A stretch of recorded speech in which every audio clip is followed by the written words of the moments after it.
नीतीश माना जी, क्योंकि आपने भी चर्चा की शुरुआत में भी कहा कि आप निर्विरोध चुने गए और देखिए विपक्ष ने कोई उम्मीदवार भी आपके मुकाबले खड़ा नहीं किया, लेकिन बावजूद इसके विपक्ष हमेशा आरोप लगाता है कि देखिए विधानसभा अध्यक्ष हमारी नहीं सुनते हैं, विधानसभा अध्यक्ष हमें मौका नहीं देते हैं, हमें बोलने नहीं दिया जाता है। इस तरह के आरोप विधानसभा अध्यक्ष पर लगते हैं, जबकि ये संवैधानिक पद है। अब आप ना तो सत्ता पक्ष के ना विपक्ष के, क्योंकि आप सबके हैं।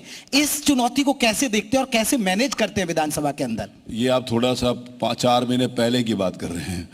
आज कोई भी मैंने इस बात को कहा है कि कोई भी राजनीतिक दल, आप इस बात को मानोगे कि 8 दिन में, मेरे को 32 साल तो मुझे विधानसभा में हो गए, उसके पहले के बारे में मैंने सुना 32 साल के बारे में मैं पक्का प्रमाण के साथ कह सकता हूं कि कोई भी विधानसभा का सत्र ऐसा नहीं बीता होगा कि उसमें विधानसभा एडजर्न ना हुई हो। विपक्ष वेल में आकर उन्होंने विधानसभा को एडजर्न करने का सवाल मेरा था ये, क्योंकि 2003 से तो मैं कवर कर रहा हूँ। नेताजी मुलायम सिंह यादव मुख्यमंत्री थे, मायावती थी, अखिलेश यादव जी थे, बीच में आपकी जब सरकार थी तो कई मुख्यमंत्री थे और विधानसभा अध्यक्ष। पहली बार मैंने देखा कि जितने दिन की कार्रवाई हुई, बेल में मजबूत विपक्ष है, अखिलेश यादव विपक्ष के नेता हैं, समाजवादी पार्टी 111 है, लेकिन जो गोले फेंके जाते थे बेल में आकर के, और न तो राज्यपाल को बोलने दिया जाता था, न अध्यक्ष को बोलने दिया जाता था, इस बार देखने को नहीं मिला। ये कैसे कर पाए, ये सवाल मेरे जहन में था। वो जो बात आपने की है और जो बात पवन जी ने की है, दोनों को मैं जोड़कर बताना चाहिए। ये मैं कह रहा था कि अगर वो कहते हैं कि विधानसभा अध्यक्ष हमारी नहीं सुनते, तो वो एक बार में तो वेल में आते, एक बार भी नहीं आए। 32 सालों में, जैसे मैंने आपको बोला कि पहला सत्र था कि बिना एडजर्नमेंट के, वो एक दिन 1 मिनट भी विपक्ष ने ये अब मेरे को हाउस एडजर्न करने की जरूरत नहीं पड़ी।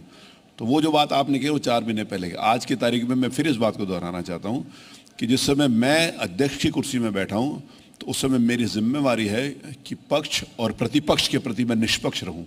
वो मैं कर रहा हूँ। ये आपकी सख्ती है या प्यार है, संतुलन? क्योंकि सख्ती देखने को मिली, आपने तो मोबाइल जब्त करवा लिए थे, सेल्फी लेने के लिए मना कर दिया अभी हाल में। ये दोनों बातें हैं। देखिए, जैसे मैं एडवांटेज दूंगा तो उसमें सख्त भी होऊंगा।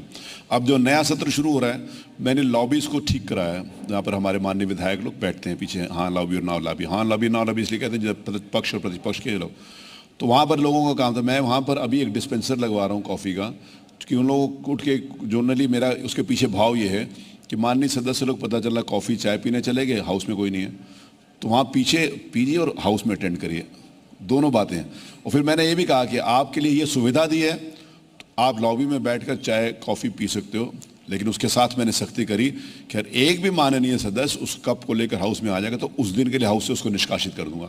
तो दोनों बातें चलती हैं, थोड़ा डंडा भी चलता है, थोड़ा आदर सम्मान भी चलता है, सब बातें मिलकर चलती है। डंडा चलने का मतलब थोड़ी सख्ती, डंडा चलने का मतलब मेरा किसी के प्रति वो नेगेटिव नहीं है, लेकिन अगर कोई बात बताओ तो प्रतिपक्ष, जैसे प्रतिपक्ष ने एक विषय को लेकर बोला, तो मैंने कहा मुझे अपनी रूलिंग देने दीजिए, अपनी व्यवस्था देने दीजिए। आप ना उससे संतुष्ट हो तो आपको अधिकार है दोबारा बिल में आने, लेकिन मेरी बात से वो संतुष्ट थे।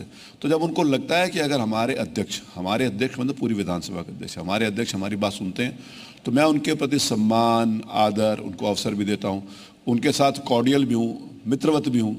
लेकिन जहाँ पर डिसिप्लिन की बात आती है, सबको फॉलो करना पड़ेगा। अगर नहीं फॉलो करेंगे तो फिर मैं सख्त भी हूँ।